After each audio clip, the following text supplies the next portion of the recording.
In the tapestry of life, where every thread holds a story, America in Black and White emerges as a haven for the voices echoing through the heart of our communities.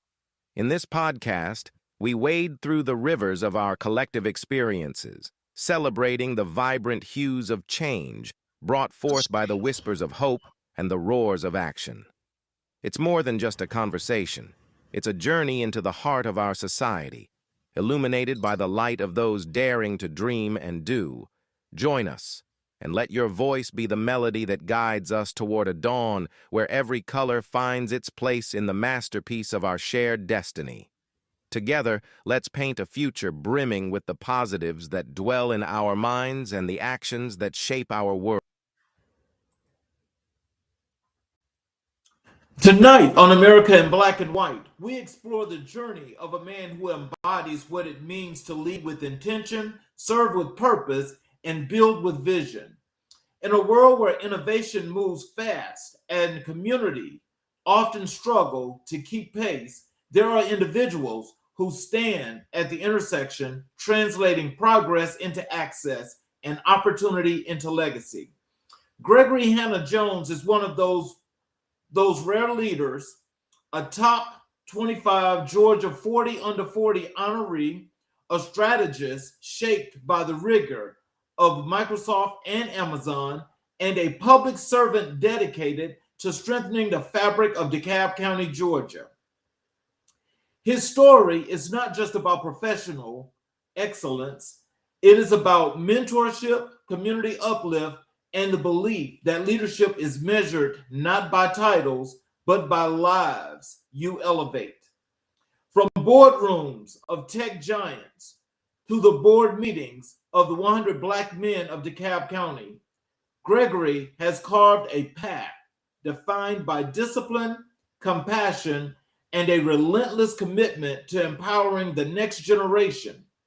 And like many great leaders, he stands on the shoulders of giants: Dr. Martin Luther King Jr., Malcolm X, and Oprah Winfrey, three icons whose philosophies shaped his worldview, his leadership, and his mission. Tonight, we dive into the story behind the accolades, the purpose behind the service, and the man behind the movement. This is episode 82. This is Gregory Hannah-Jones, and this is America in Black and White. Welcome to the show, sir. Hey, Mr. King, how's it going? Oh, just great. What about yourself? I can't complain. As you was reading the biography, I'm like, wait, who is that? I would like to meet that person. I'm honored. That's such an honor. Thank you for those kind words. I appreciate that. You're very much welcome. Is there anything you'd like to say to the audience before we get into the show? Thank you for joining us, and I hope this is as informative to you as it is to me. And thank you just for being a part of the journey with me. So I appreciate you being here. Well, look, before we get started, there are already some comments here. Oh, wow. And this is one, I'll put it on the screen for you. You are always welcome to acknowledge. But this is from, looks like Paco Brito. And they said hello. And I want to tell them hello and thank you for joining. Thank you. So what I like to do first is I like to give the people the opportunity to get the opportunity to just learn and to know a little bit about who you are before we get into all these wonderful things that you're doing. So can you tell us what early experiences shaped the leader you are today? That's a great question. So I was born and raised in Miami, Florida. And, there's a whole saying that says, it takes a village to raise this child. And I can really attest for that. So, I was surrounded by both sides of the grandparents, and my mom, the best thing that she did for me was put me in a smaller school. So because she knew I needed that extra attention. But I remember there was a situation where I was with my grandfather on my dad's side, and every Sunday he would get the New York Times delivered to him. And I was at a very young age, and I would find the most interesting, what I thought was the most interesting topic of that week, and I would read it to him. And for example, I would be like, "Papa, this is what they said," because I was trying to impress him. And as time went on, he would say, stop. I don't want to hear from you anymore. They said, I want you to be the one that says it. And that to me was the formation of independent thinking. And I think I was 6 or 7 at the time. So when the paper would come from that day on going forward, it would not be they said, it would be more of the lines of here's the information, here's what I got from the information, and here are the 2 solutions to that. So surrounded by a lot of light and love and just really giants, as you mentioned before, of whom I stand on solid ground on. And part of that school I was in, Greater Miami Academy, it was very small. Uh, in ninth grade, I made a conscious decision that when I graduated, I was going to go far away to build my career. And all of my friends didn't believe me. So senior year came, and the majority of them went to Southern and Tennessee, and others went to Oakwood. But there was no one that went to Walla Walla University from my school. And spoke to it with my mom, and she said, "Hey, look, I only got you got $45. You got a one-way ticket. You had to make it work." So I had to make it work. So I started at Walla Walla as a freshman, of course, uh, as a janitor and a mailman, bringing home $65 every 2 weeks, my first check. And by that time, I was also sending money home. So just learning those lessons at a young age. And then the deanship came for me really young. A year and a half after that, I was a dean of students, a student dean of students while I'm in school. So can you imagine being in a classroom with one of the students who are your peers, and then the next hour you're sitting on a council deciding their fate? So I had to really discern what responsibility was at a very, very young age. And that in turn brought me to stay in a dean's position for a couple years, and then the first African American dean for the school, and then also the first one to graduate first in his class, the president, first blacks, and the school started in 1892. So at the time, I didn't know it was about making history or opening doors. I just was like, this hasn't been done. Maybe I could do something different with it. And as I get older, I realized the impact that was happening. So it's a little bit about me and how it shaped my story. So, growing up, who first recognized your potential? I would have to say my grandmother, my grandma, Mimi, as we call her. She's the one that said, "This one is gonna is gonna blow him out the water." She would say that all the time. I didn't know what that was or what that meant at the time, but she knew at a very young age that something was going on. Okay. So let me ask you this: what was the moment you realized you were called to serve? That's a great question. Hmm.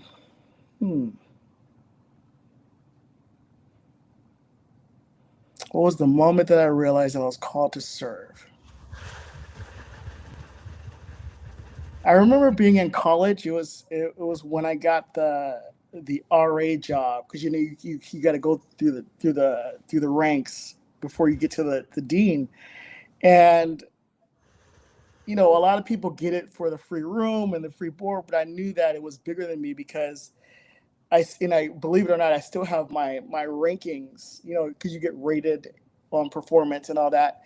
And when I saw that I had 100% across the board, because they rate you on attentiveness and how you approach the guys and this and that, and etc., and your openness and your willingness to be a positive influence. But when I saw those numbers, I was like, wow, this is bigger than me. And then, of course, obviously the deans at the time saw it, and then that's when my rise came. So it was sophomore year in college. That's when I'm like, I could be onto something with this.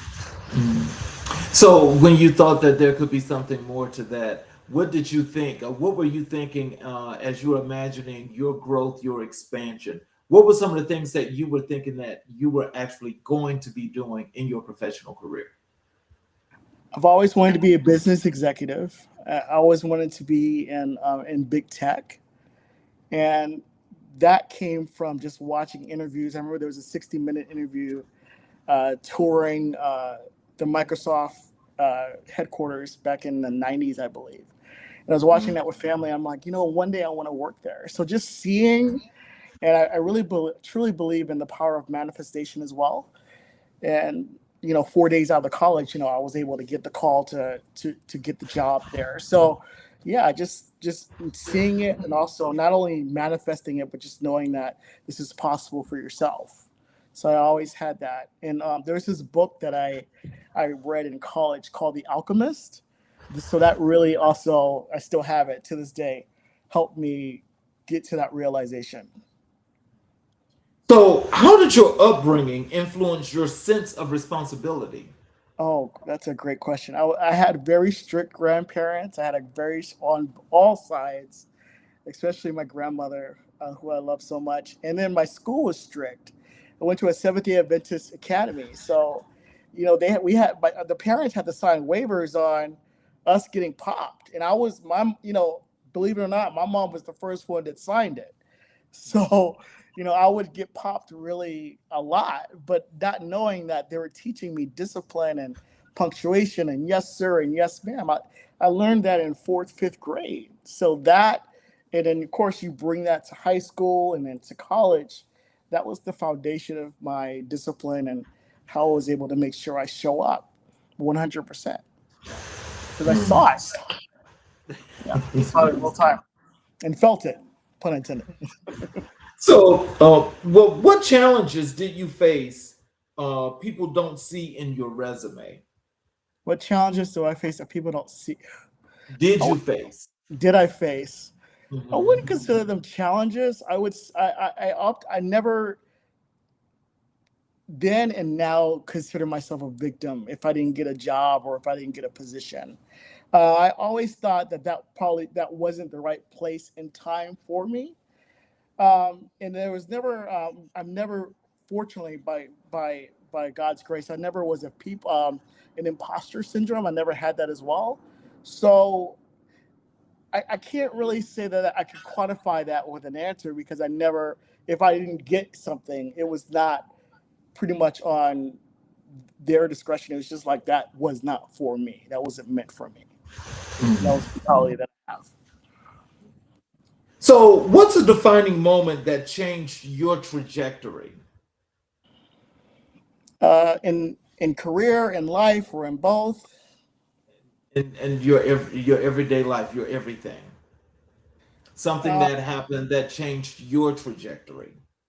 Okay, yeah, that's a good question. I remember I was watching. This gets back to the Oprah person. I was watching an interview that she was doing with Larry King Live back in 1998 with my grandmother, and how confident this sister was. And I was like, wow, she was. I don't know. I think I was 8 or 9 years old at the time, and she's like, I have to fly back to Chicago when we're done. And he's like, how are you gonna get there? And she's like, on my jet.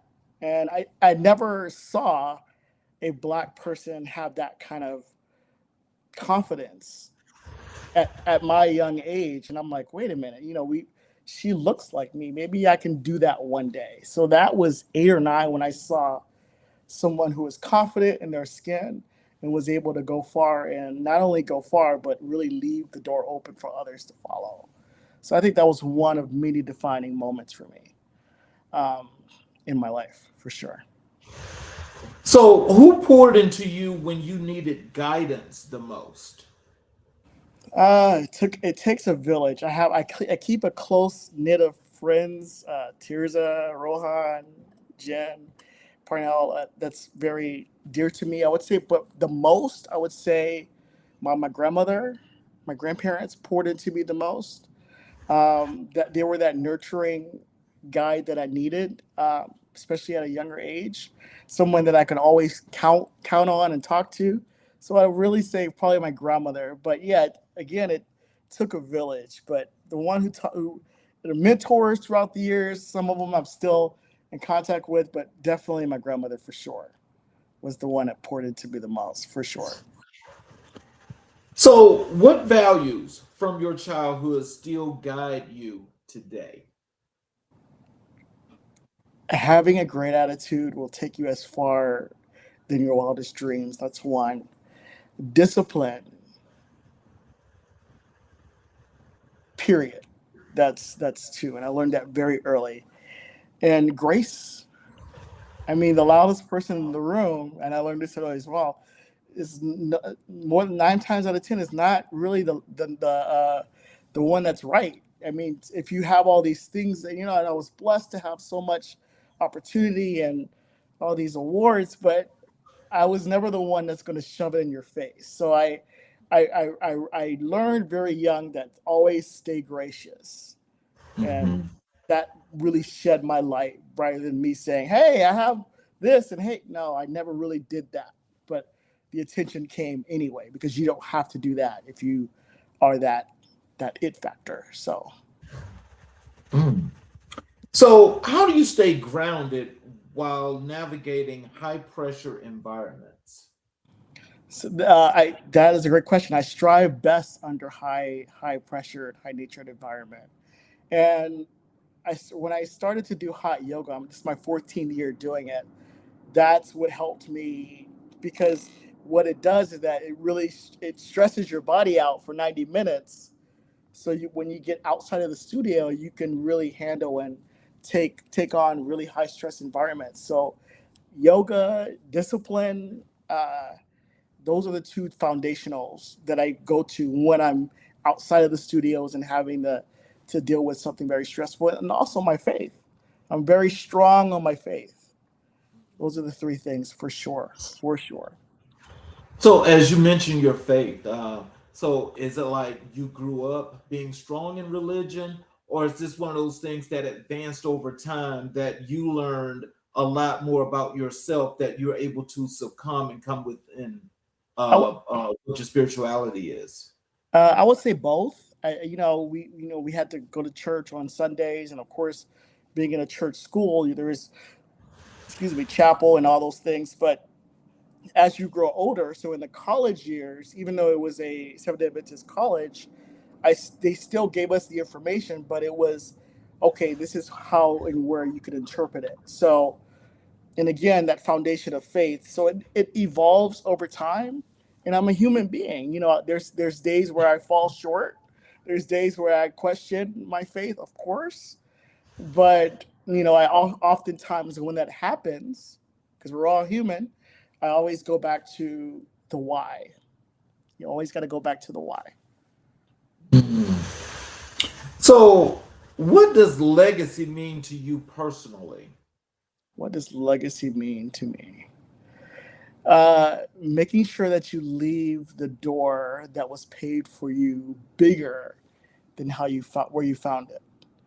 And as people, and I've experienced this, and I'm not afraid to say that we have this crab in a bucket mentality that, oh, there's only very little, then I'm gonna have it, and I can't. So I never really believed in that. So Maya Angelou says, when you give, when you learn, you teach. So always leaving the door wider than I found it. So for example, being the first to graduate first in his class as an African American at Walla Walla. There's a student that is now in student government, the first Black, all these years later, recently called me up asking for advice. So those are the things, like, what was your experiences were when you were in college, or how did you overcome? So making sure that he is set up for success, because there are going to be times where people think that you don't belong in those spaces. Yeah, you belong, and this is why I belong. So I think legacy is all about making sure you leave the door bigger and wider than you found it. For sure. For Can sure. you tell us? Can you tell us why is that an important thing to you? Because someone has done that for me. A principal, Dr. McKenzie, that I had in high school, a mentor of mine, bless his heart, bless his soul, he said that if any time that you see a turtle on a fence post, he had some help. So it's been done to me. That's the reason why I'm here, and everything that I am and I could be today. And at the very least, each mentor for the majority of the time told me, because I'm like, okay, how can I ever repay you? This is a debt that I can't repay. They would always say, just make sure you leave the door open or pay it forward. So it's my responsibility to make sure I'm paying it forward to the next person that comes in. Because as we both know, the system is not designed for people who look like us. Right. Yeah. So let's transition over to your work in professional excellence and career development. Okay. Can you tell us, how did your time at Microsoft shape your approach to leadership? So fortunately, I had the experience of student dean, and I did a lot of things at Walla Walla, which really helped a lot because it was sort of like transferable skills in some ways. But to me, it was also a wake up call as well, because you see a lot of people who are just as good or better than you. So it was also a gut check as well. So not only do I have to be up on my game, but I have to soothe my ego a little bit and say, hey, look, you're no longer the unicorn here. And those were important lessons that I had to learn. But working for Microsoft fresh out of college was something that I will never forget. It was an incredible experience, and it taught me a lot about scale. It taught me a lot about how to navigate big rooms and big situations. And really going back to that little kid who was watching Bill Gates get interviewed in the living room, touring the campus and being on the campus for almost a decade, that was pretty commendable. It was an experience that I would never forget. Tell us about that environment and how that contributed to your leadership today. Wow. That environment was it was fast paced. It was an environment where, of course, I had a lot of good mentors there, but I actually had to really learn really fast. And one of my managers would say to all of us that don't come to me without two solutions. So this is something that I learned my first year there. So when we would come to him, and there's the formula behind that is that you would already think of the problem before coming to him. And not only have you already thought of the problem, but you have two solutions. So you really don't need me, right? So just learning those lessons, and there's so many, but that was the biggest lesson that I learned from the company, from my time there. Yeah, but how did that shape your leadership today? It taught me patience. It taught me humility.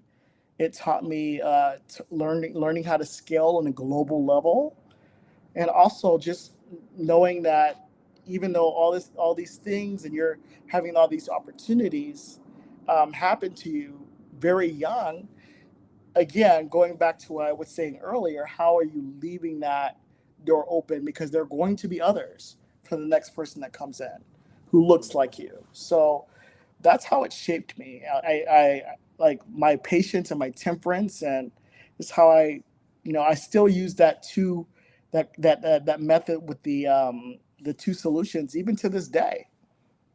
And I learned that back in 2011, 2012, I believe. So yeah, those are some of the examples that has you know So transferred. so as you think about that, and if it's thinking about young Gregory in that situation, as you went into that and knowing that you were fresh out of college, you're getting this dream job, you're working where you wanted to work. Mhm. Did you have in your mind that you were going to go into Microsoft and pretty much just take control more than be the best that you can be, but set a standard that would be second to none? Did you think like that, or what were you thinking? Not the first several years. I mean, you're lucky to get in the door and just get the badge. If I'm being honest, because I think there's 500,000 people that apply there every year. So the fact that I was called, so the first few years it's a wow factor. So, but realizing the why that you're there and the impact that you're making, that came probably the third or fourth year. Um, but yeah, it was. I would say, if I'm being honest, the first few years was just like, oh my god, how did you pull this off? And going back to God's grace, yeah. So that's how I was able to navigate that for sure. So, what lessons from Amazon still influence your work today? Well, lessons from Amazon. Hmm.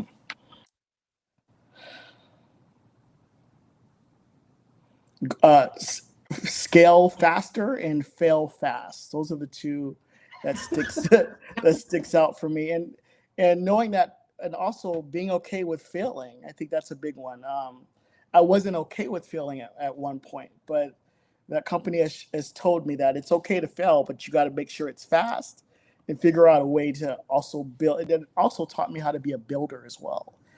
Uh, yeah, so those are the foundational things that I learned there. But both companies really shaped me and who I am today, and how I was able to transfer that to the government sector and as well. So it was definitely an interesting experience for sure. What are some pointers that you can give to some of the younger kids that are going into situations with both of those companies now? What are some tips that you can give them that can help them be successful today? Learn as much as you can. Uh, Make sure you absorb a lot, and also in those companies, I'm not. Humility is one thing, but having a great attitude will bring you as far as your wildest dreams. Because if they see that you think that you know it all, that's not a good thing. But also make sure that you're great in everything that you bring, because you're there for a reason.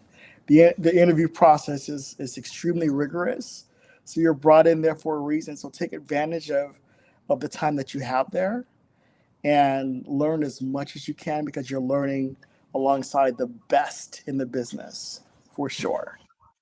For sure.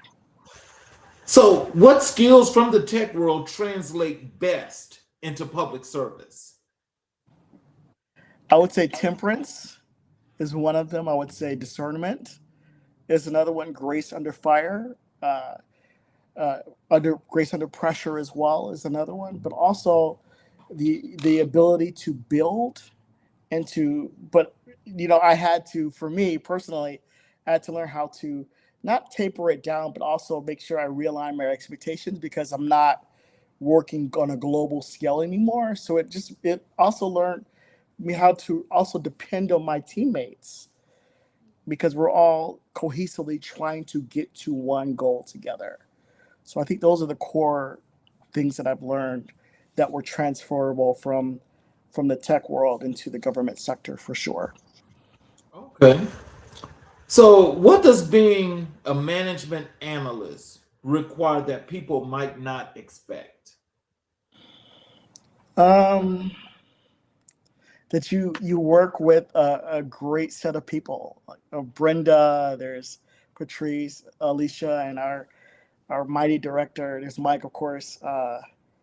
Alicia, Penny. So you work alongside a great people who are also trying to make the county better, under the direction of um, Madam CEO Lorraine Cochran Johnson, who is the first African American female CEO to have that spot. So you're seeing all this happen in real time, this Black excellence. But again, for me, I'm observing how you see these big giants in the industry making sure that they're doing it for the community and for the county, and that's that's something that I don't think money can buy.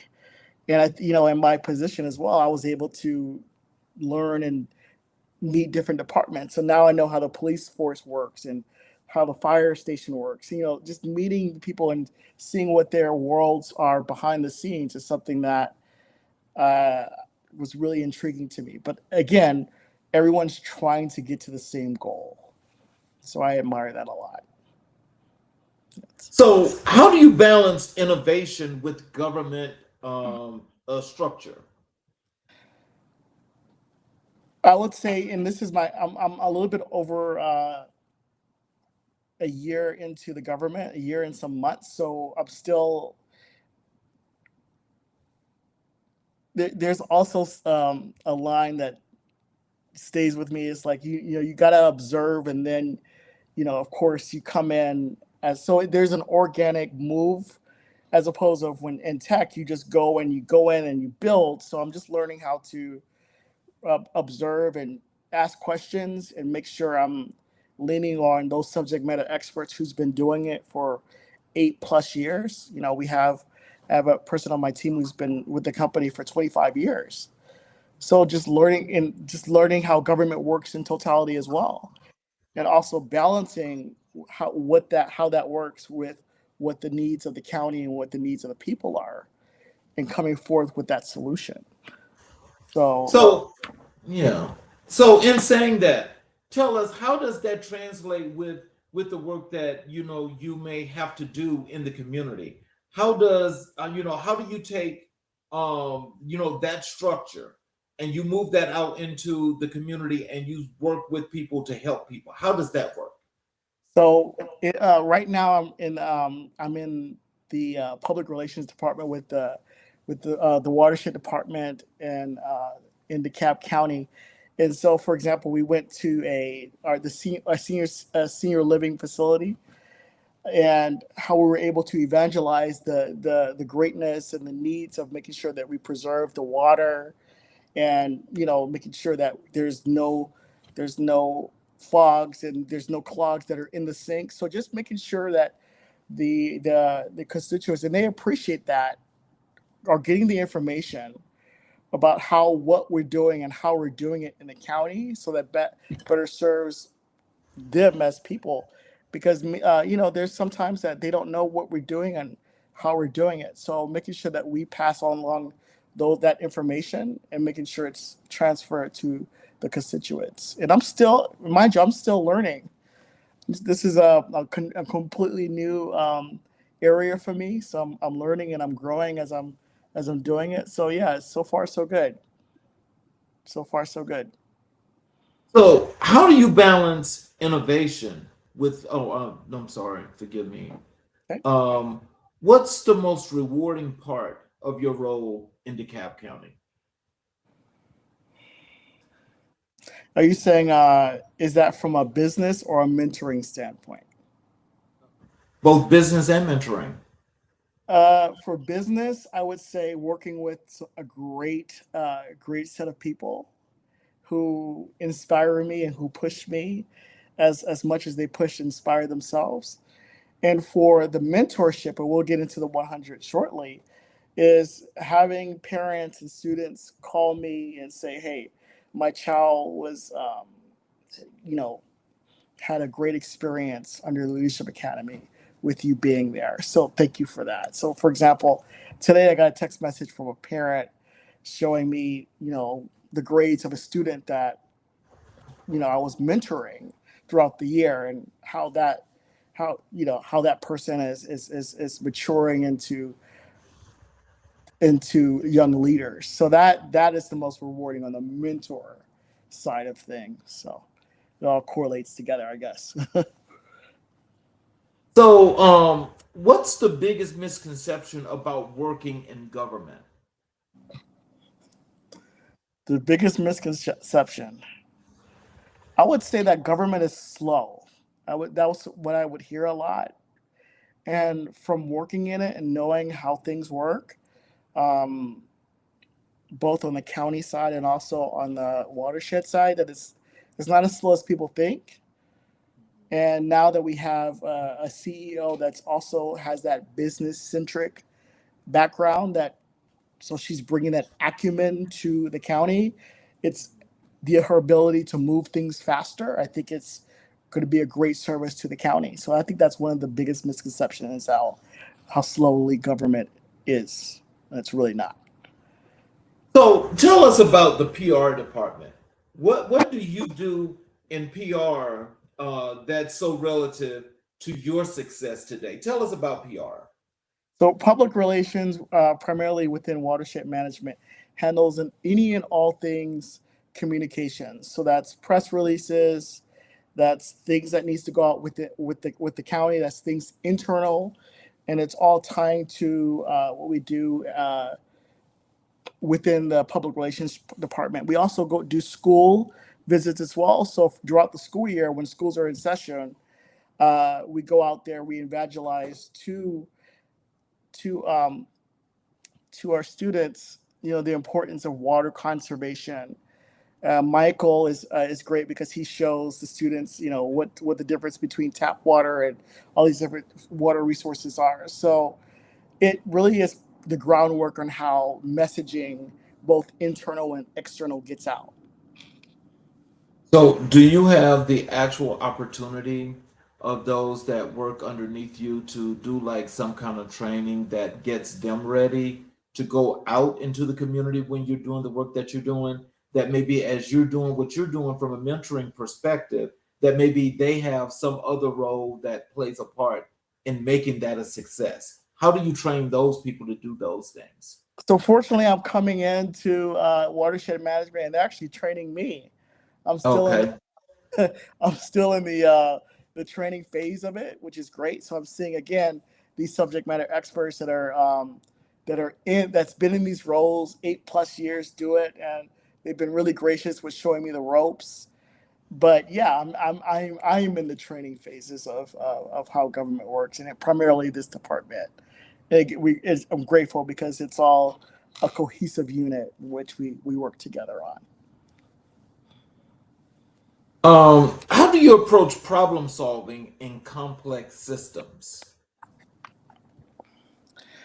Um, for me, it of course it depends on the problem, but foundationally you got to figure out what the root cause is, and from there you work backwards on figuring out the Nancy Drew of many things, the who, what, where, when, how, and kind of work backwards from there. But really figuring out what the root cause is and kind of working backwards from there with those 5 questions. But oftentimes, in my work and in my life as well, there's no time to go through that process. So that's why, that situational awareness is something that's heavy as well. It's something that I lean on to heavily. So a culmination of those things really help me when I have complex problems. But again, I come from an area and a situation where I work best under stress. So that's when I really can get my gloves on and get to work. So tell us, what's a project you're most proud of? What's a project that I'm most proud of? Oh God, I would say the work that I have done with the 100 Black Men. That would say something that's I'm most proud of, because again, that didn't come on by it actually did come by accident. I was getting my hair done by Olama, who's a good friend of mine, and she was like, "You need to be in the 100." And I'm like, "No, I'm not interested, because if it's this frat thing, because they I've been asked to be in I think the Kappas for several times, and I'm just that's not something that I was interested in." And she's like, "No, no, I think you should do it." So the next week, she saw the president of the chapter at a lunch somewhere, and she pulled him and said, "You got to meet this guy. You got to meet this guy."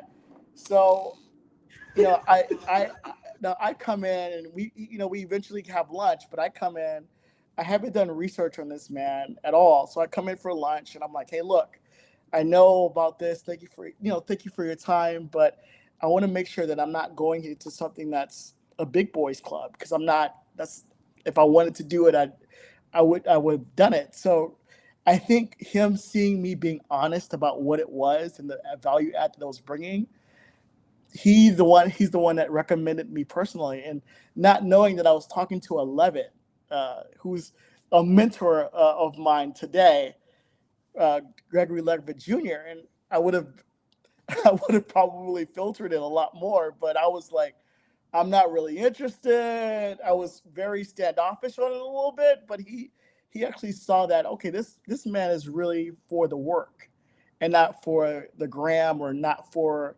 the advantages that, or the prestige, if you will, that the 100 can bring. And that to me was a superpower that I had. Wow. So when you did get the opportunity to join the 100, I mean, what has been your observation now? How do you feel about that? That it's for the most part, it's really centered around the children. I love the fact that because I've served as the education co-chair for a couple of years. So the fact that we have students that come out, there's a leadership academy with 250 students that we have throughout the whole year. But when they come out and they graduate, some of them been there in that school for that academy for 5 years, and it's on Saturdays. But they come out, graduate, and they get these leadership skills that they've learned that we teach them every other Saturday, and they say, "Hey, look, I'm a better person," and we teach boys and girls from middle to high school. I'm a better person because of this leadership academy. Those are the aha moments that I get from being a part of it, for sure. I don't do politics at all. I don't handle the drama at all, but it's really about the work and making sure that we open the doors for the young students. So yeah, So, how do you measure impact in your work? how do I measure impact on my work? It's again the stories that I get, the phone calls that I get. I get calls. I have to sometimes turn my phone. It's the when the parents say, "Hey, look, my child is better because you've been in their lives and you've impacted them in a way that I couldn't do it," or the 100 has impacted them in a way that was not done before. Those are the moments in which I can measure success. Again, I was never one, and this is how I was taught at the younger age too. I'm not here for the applause or any other award. Been there, done that, but it's really more about how I can impact and show impact of others. So when others are coming to me or coming to other people saying this is my experience, that's something that's touching to me and something that's how I measure that, and I get it all the time. So that's a blessing for sure. So let's move over to your work in Dean of Students and Chair of Leadership. What inspired you to step into educational leadership? That's a great question. So the dean, I think there's a so the dean of students was in college. So that was I was a student dean of students for 2 to 3 years. So it was a part of I was telling you earlier the RA and the head RA and the student dean. So that's where that part came in. And what got me in there is I saw my peers needing help, and I was sent off to the head dean at the time, and he said, "Hey, look, I have this position for you. I know that you've been doing RA for 1 year. I would love for you to be a part of it." And that's what got me with that. But with the chair position, the co-chair position with the 100, after 1 year, the president and the president-elect came to me and they said, "Hey, look, I think that you would be great as a co-chair for the Leadership Academy." So I was asked for to be the co-chair on that. So that's how I was able to be impactful in that way. So again, it was these opportunities that came to me, and because they saw the work and they saw um, how hungry I was, and then that's how I was able to rise in those ranks at that time. Tell us, how does being a dean of students shape your understanding of youth needs?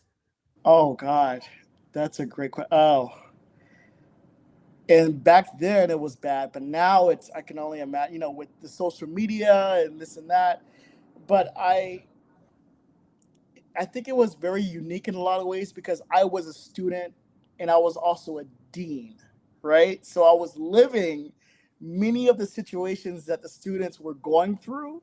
So I think more on a humanistic level, it helped me to level with them and figure out what solutions can I, because it's not always about throwing the book down as we think it is, but also trying to figure out what the healthy middle ground is. I think that's what really contributed to my success as a dean in school, in college. But for the Leadership Academy, I had a great co-chair, that Leon Cohen, who was alongside me, and we worked together. We had great people like Simone, who took the helms from the administrative operational level, And then, so when you have great people that's running the machine, that's helping you run the machine or build the plane as you're flying it, of course, there's going to be bumps and turbulence as part of the plan, but you're able to fly that machine and know that the North Star is always going to be the children. Like, what sort of impact are we leaving for these kids and experience we're leaving for the kids? Well, as you think about that, and moving forward into leadership with such a great organization as the 100, can you tell us, while since you've been a part of the 100, what are some of the things that you feel you have gotten most from that organization that's helped you give back to the community in developing these young people that you work with?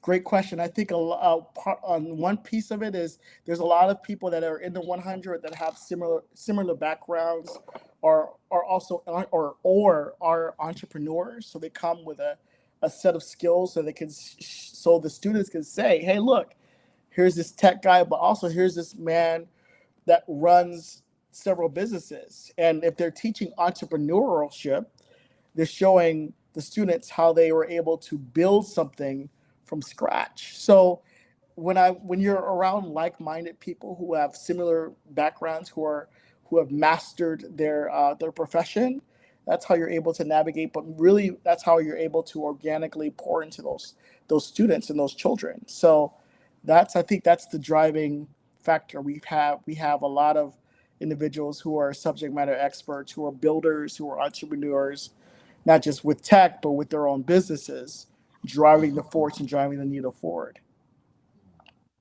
So, what leadership principles guide your work with students? Um, Foundationally is earns trust and integrity. Um, Also, just honesty. So if you're honest with me, then we can work something out. But if there's not a level of honesty, then the credibility is gone down a little bit. And also, the parents have to be on board as well, because they're only with us a couple hours a week, every other week. So if the parents do not have an invested effort into this, what are we doing? So those are some of the things that I really, and the student, and we also have a responsibility to make sure that we're not, because there are some comments that we had earlier that this is Saturday school. So how are we not preaching to these students, but we're actually doing things, taking them outside of the classroom. We took them to space camp, NASA one year, and making sure they see things and see college campuses and experiences that they've never done before, so they can know that it's possible. So hands-on has been really important for sure. So, how do you cultivate discipline and accountability in young leaders? So I'm not. That's a good question. And this is where the Dean Gregory Hannah Jones comes back into play. I don't have to yell. I don't. I think it's all about how you carry yourself and your tone. So when they see, hey, look, like, what are you doing? We're not. I'm not. What? Why are we? Why are we here? Why are we doing this? And they see the why, but they understand that, hey, I'm not here to argue with you on a point. I'm just trying to help them to think independently. Most of the time that works. Of course, every leader or every person has their different style, but my style is more on the lines of trying to get the why as to why they're doing it. And also to see that, hey, being graceful and being having a great attitude gets you far. You don't have to be this boastful person that has all this hubris that does things for the gram, because that stuff is not lasting. But so if they see you emulate that with how you present yourself and how you present your work, they're more likely to gravitate to that as well. Well, but this sounds like what you're saying, and correct me if I'm wrong, but it sounds like you're doing a lot to teach these kids how to critically think and be successful in the future. And Absolutely. so if that's the case, can you tell me why is the critical thinking part so important that they need to understand? Again, they're going into a space where the system, and I say this, was it designed for people like them? And of course, they're in some ways, I say that, they're coming in at an advantage, that we have to work twice or three times as hard to get whatever that we can get. And now on top of that, they're coming into the age of AI. So how can you make sure that you're above average to ensure that you're hitting that mark? And it all comes down to, some of them I use that two solution thing that I learned early in my career. So when they come to me with things, I don't want to hear it. What are your two solutions? So helping them to critically walk through those things is something that's very important. So again, that's me getting what I learned, not only from experience, but from my teachers and from my mentors, and making sure that I'm pouring into these young students what I've got from it. So what does effective leadership education look like today? Effective leadership and education looks like today is it's a system in which the parent, not only the student but the parent and the teacher, are all on one accord to make sure the student, and the student has to be there as well, equally yoked to ensure that they're going to the next level. Because if you only have just the parent, or if it's just the teacher, or if it's not the teacher, it all has to come on one level playing field. And then that's when the mentors come in. Because a lot of times, we have some students that grew up in one parent households, or growing up in one parent households. So that's where the village comes in, and everyone has a role to play in ensuring that these students are successful and they're stars in their role. Now, what I want to ask you, because besides that being a good question, that was a great answer. But let's take this a step further, and I want to Please. play devil's advocate, Okay. because I'm sure that you're a great problem solver. And so when you think about this and what you're trying to do, and what you're setting this out to be from that educational perspective, how do you expect this to be successful when equity is not there? That's a tough one. Um, in the climate that we're in now, it's extremely difficult. And it also goes back to the science, and it goes back to the teaching that I was taught with my professor, and how this is how she would always tell me, Greg, remember to know your audience. And that to me, that's me evangelizing to the students. Remember to know your audience. So how you're acting and how you're showing up in this room cannot be the same how you're showing up in other rooms. And your ability to move and to adapt into these different situations is going to take you far. And I think with our students, especially if they come through the program as a freshman and graduate the senior, if they're coming into college, they're already at an advantage because they have the Leadership Academy from the 100 on their portfolio. Not a lot of students have that. I wish I had that growing up. So they're coming in with an advantage, but it all just barrels down to knowing your audience and knowing how to adapt in those different situations, and also knowing that you cannot show up in one room the same as you're showing up in another room. And saying this objectively, that the system wasn't designed for people who look like us, but we're not going to fall victim resulting in that. What are we going to do about it? That's right. I got to say, I do love that, but just so let's take it from the realistic perspective. In said situation, if there's no equity, but you're trying to do the best that you can, what quantifies and qualifies what you do?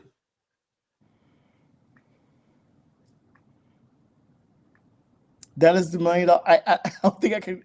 I don't think I can answer that. I mean, it's situational. Um, I think what we can do and what we do from a 100 level, from a mentorship level, is make sure that we prepare these kids as much as possible for what's out there. But again, at a point where we're objective and not saying you cannot fall victim of this. This is what's ahead of you. But again, that critical thinking. What are you going to do to make sure that you overcome what's ahead of you? What because if you come in there saying, okay, you're not gonna, well, why are they here, right? So you're giving them a realistic approach as to what's out there, but also tools in which they can navigate. Going back to that, know your audience. These rooms and these waters that are going to be very challenging for them. You know what I like about the good work that you do is, you do that as best as you can with what you have. But the point that I was just making is why I say let me play devil's advocate Please, is yes. is because this is something that I always put a point in when, especially speaking from the educational perspective, because if we don't, just thinking about this as a broad perspective, if we don't do what's necessary to teach our young kids on our own, with Mhm. our own system, with everything that we know is to be true, to be successful, then they're probably pretty much walking out there getting ready to fall off a cliff. Right. Because if we have to rely on these educational systems, we know that they're not going to do it for us. Yes, and I'm gonna fight you a little bit on there because I went to Okay. I was born and raised in Florida, which is very culturally diverse, as you know. But going to Seattle and going to the Washington State, where it's not, there's a lot of things that I had to learn and build on my own, but I had the awareness and the foundation and Mhm. the wherewithal of who I was as a person, right? Because there's many people like me in Walla Walla that weren't doing what I was doing. I didn't have so I didn't there weren't any systems that I had to lean on to for me to learn that were built to go out and do it, get it. So, but it takes a different type of temperance to have that. Um, Okay. that's why I say it's you give them enough, but also the realizations that yeah, there are times where you can't cripple them to create. So there's a fine line. There's a fine line. Mhm. It's possible to survive um, in a PWI. You know, I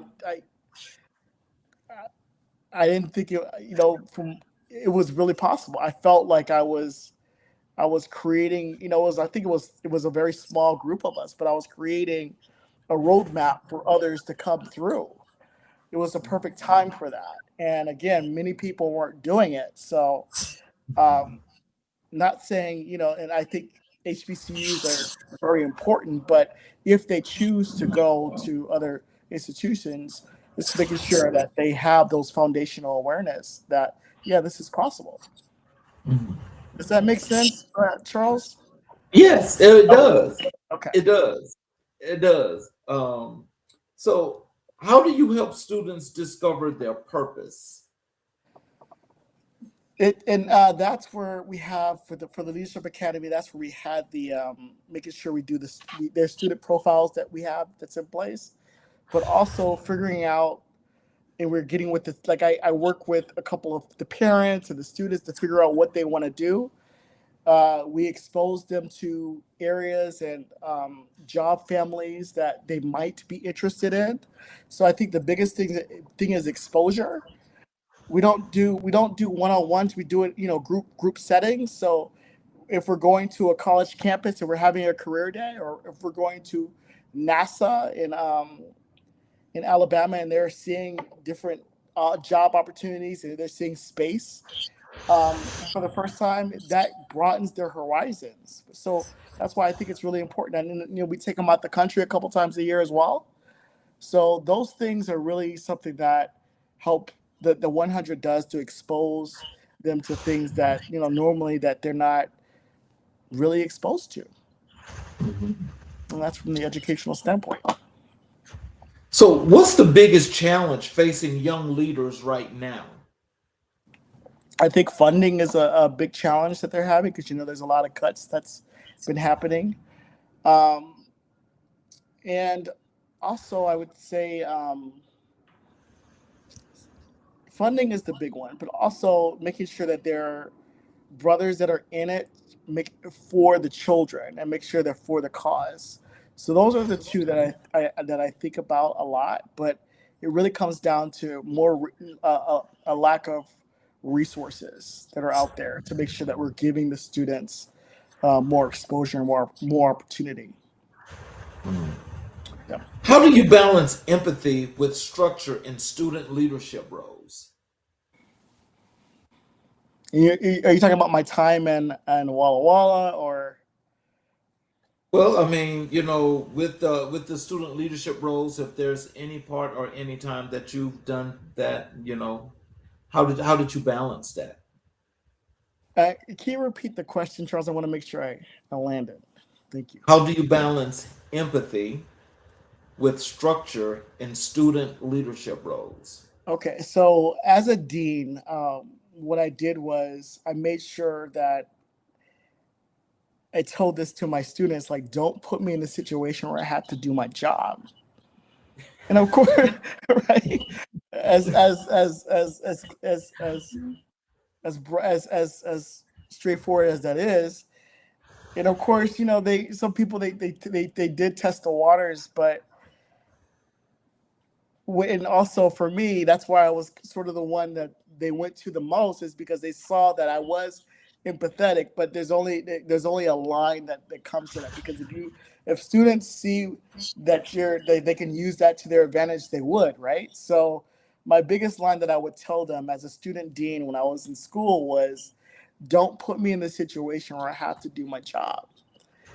And again, there would be cases where I would be in geometry or biology or calculus one period and having to be on res life and make those difficult calls on a student's fate the next period. And that's tough because you have to really make sure holistically you're on a board with the other deans, making sure that we're making a objective and a defined decision for the student's success. I was a student at the time, so yeah, that was definitely an interesting moment for me, for sure. For sure. That was the majority of my student life. So yeah. So, what's a moment with a student that reaffirmed your calling? Oh, what's the moment when the student reaffirmed my calling? I had a student reach out to me who graduated early this month, and they sent me a text message, and they've been in the Leadership Academy for 5 years, saying how much that I have impacted their life and their journey. They told me what college they're going to, which is Alabama State. So it's things like that. When the students and when the parents reach out to me saying how much how much I've impacted their lives, that's where I'm kind of like, okay, this is the why that I'm doing it. It's reaffirmed. So, so how do you prepare students for leadership beyond the classroom? Beyond the classroom. So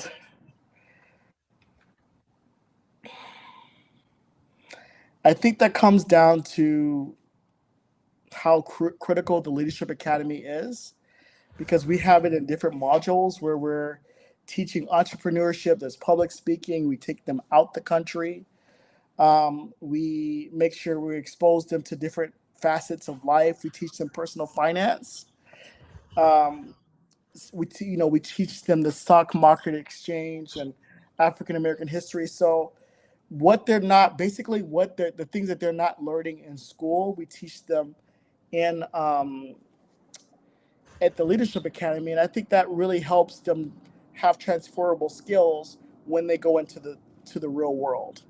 Because again, we try to take the curriculum of what they're not learning into the classroom, or what they're not learning at home, and what they could be learning or what they're learning from subject matter experts and masters in their field.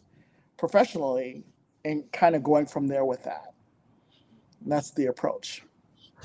Okay. So we talked, prior to the interview, and I told you that we do Black History 365. Okay. And I asked you, who were the most influential people in Black history in your life and career? You told me Dr. Martin Luther King Jr., Malcolm X, and Oprah Winfrey.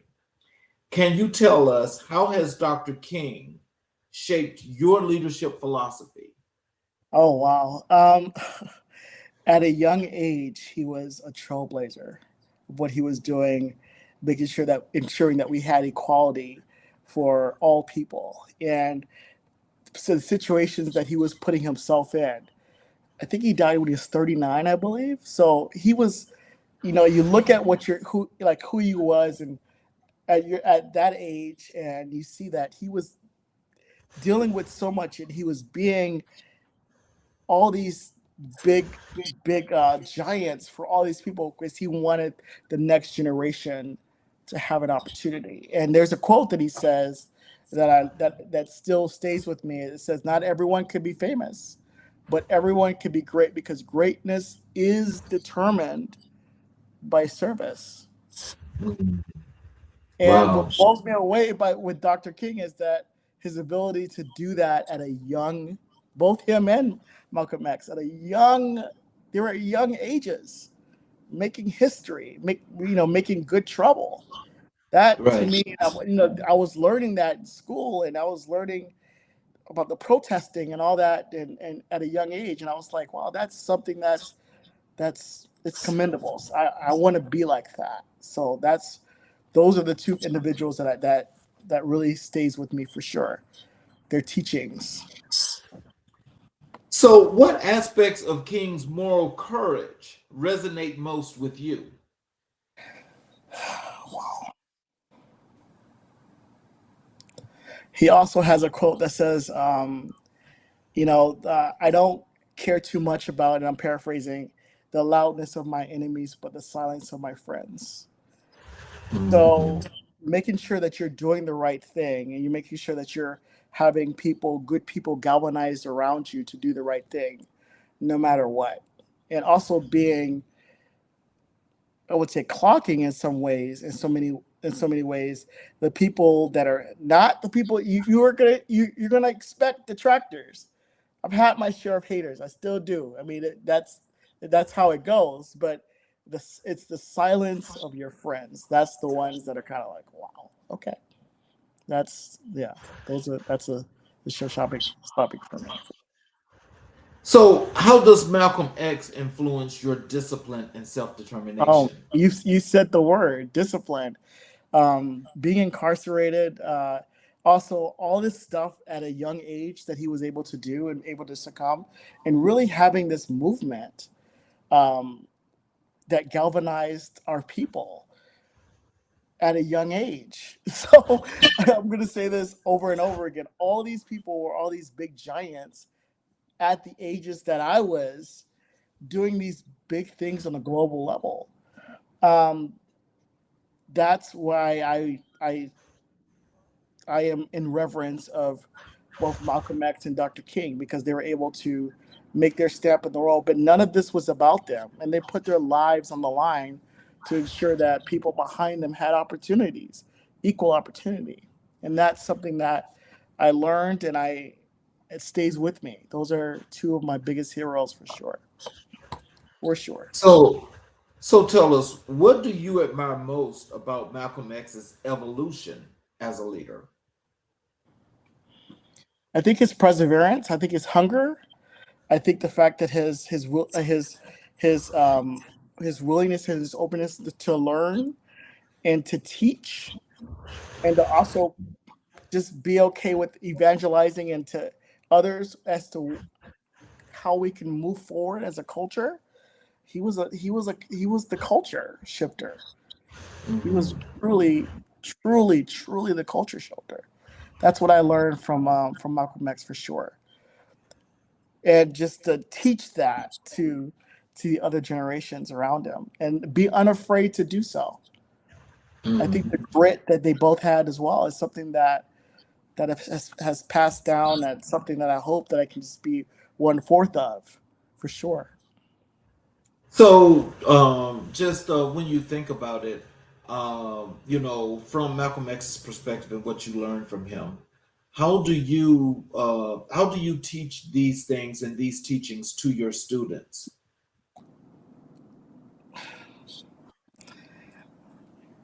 I would say from Malcolm X's point of view and from Dr. King's, it all comes down to, and now it's different. Of course, the tides are different now. So you have to, of course, know your audience, but being unapologetic and how you show up, not only for yourself, but for your community and for your family is extremely important. But the legacy that you're wanting to leave, I start trying to teach them, we talked about legacy earlier. What do you want to leave behind?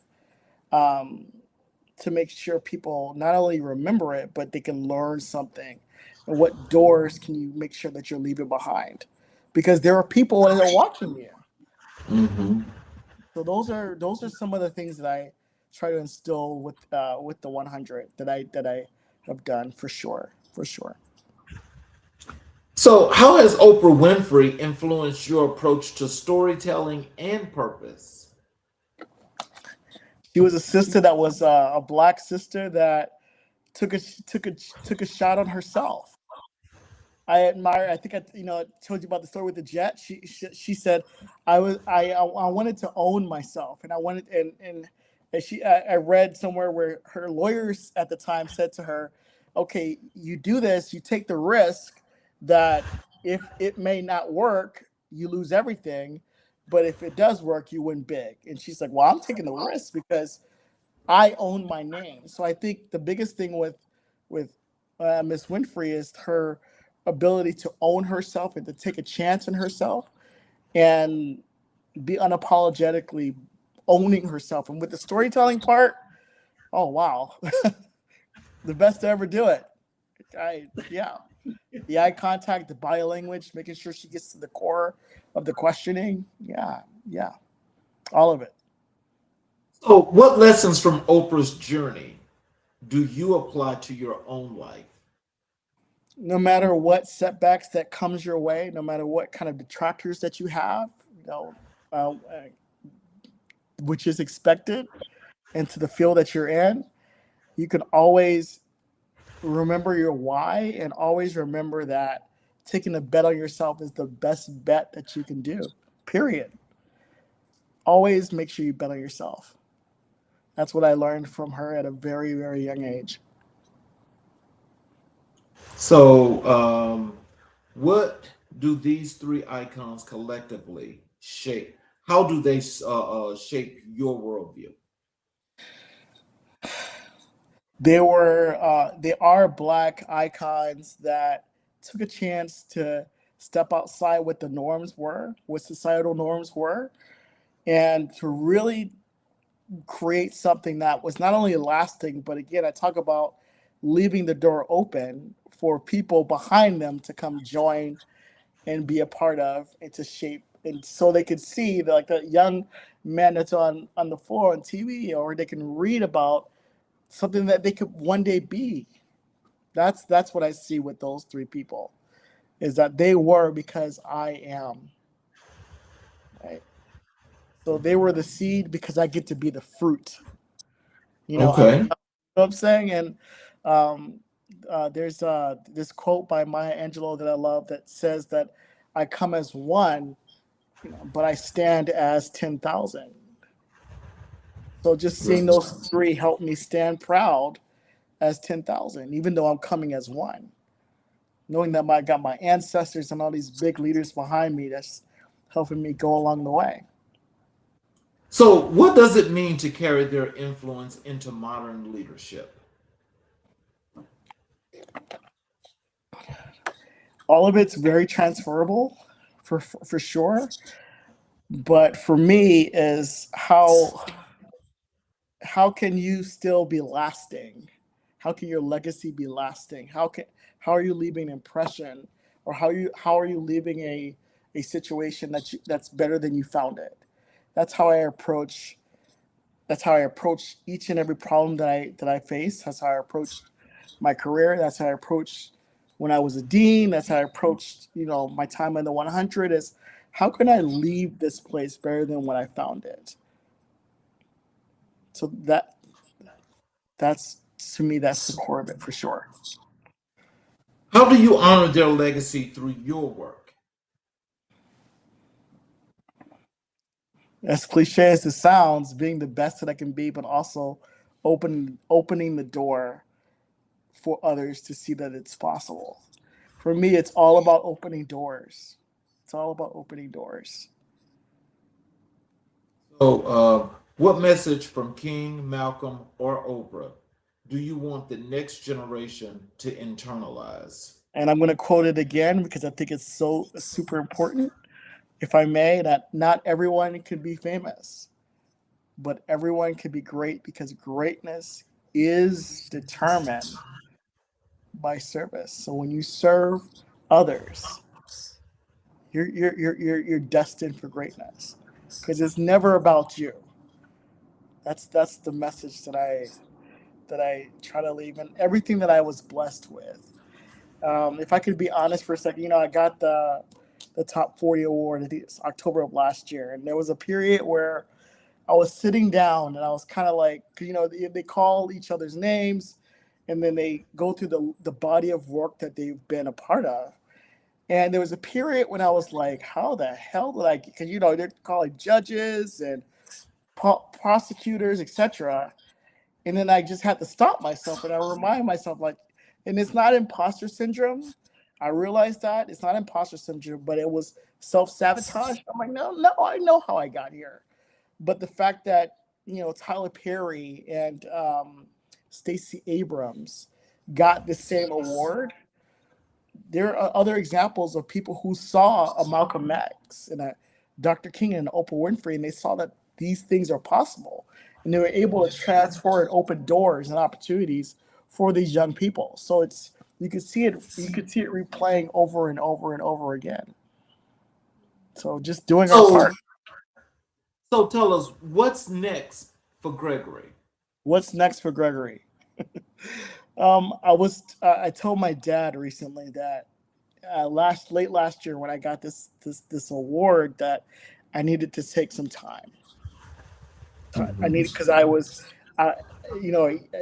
it talked about my life. I've been operating at Mach 5 forever.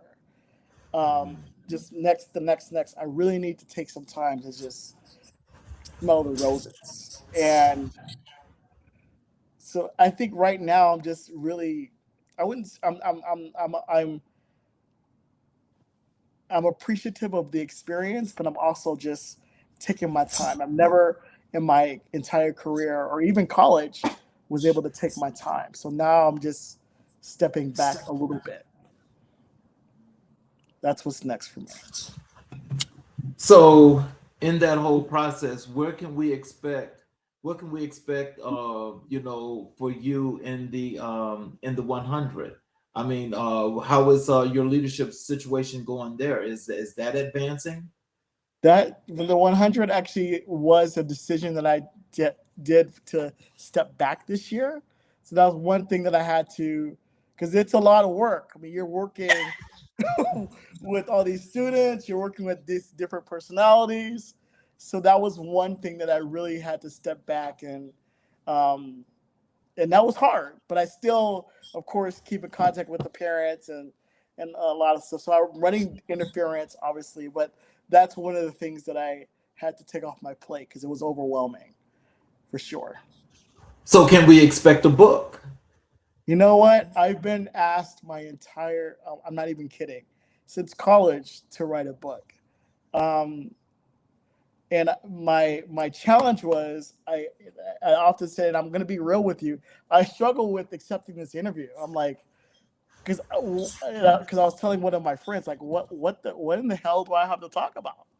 And they reminded me of my journey, a little bit about my journey. So it's coming, but I just have to get out of my head saying I want to make sure that I come and have something to talk about.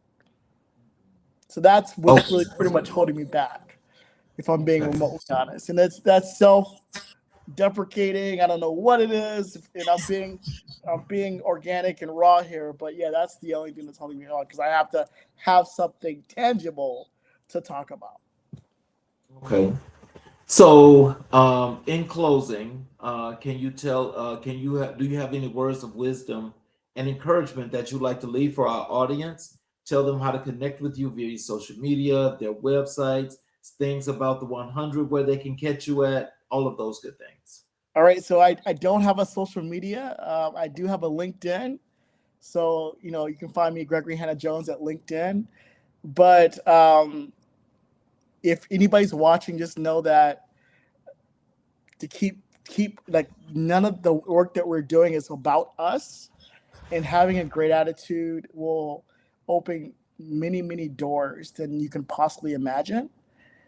And yeah, I'm just going to close by saying, greatness is always determined by service. It's always determined by serving others. Well, before I close, I'm going to close with a monologue, but when I do close the show, do you have a couple of minutes where you can stick around after Absolutely, I close? For sure, yes, sir. For those of you that are out there watching the show, I want to ask each and every one of you, as I've asked a time before, but I want to reiterate this point today, is that when it comes to comments and questions that you put in the chat, I ask you to please be respectful of what you put in the chat. I'm quite sure those of you that are putting these crazy comments in the chat, you know exactly who I'm talking to. I'm going to ask you nicely, on air, publicly, in front of everybody that's watching now. Bigotry is not a part of this show, and you will not be a part of this show.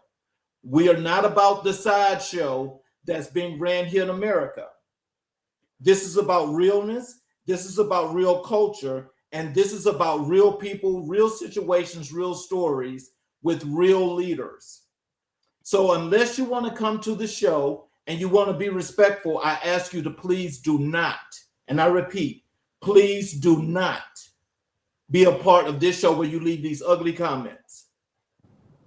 For those of you that are respectful, I ask, if you have not yet subscribed to any of our channels, especially our YouTube channels, please, if you would, please support us by subscribing and enabling all notifications, where you're able to catch the shows live, as well as able to go back and watch all of our great leaders that have been here, that's doing things to honor and put faith in our communities.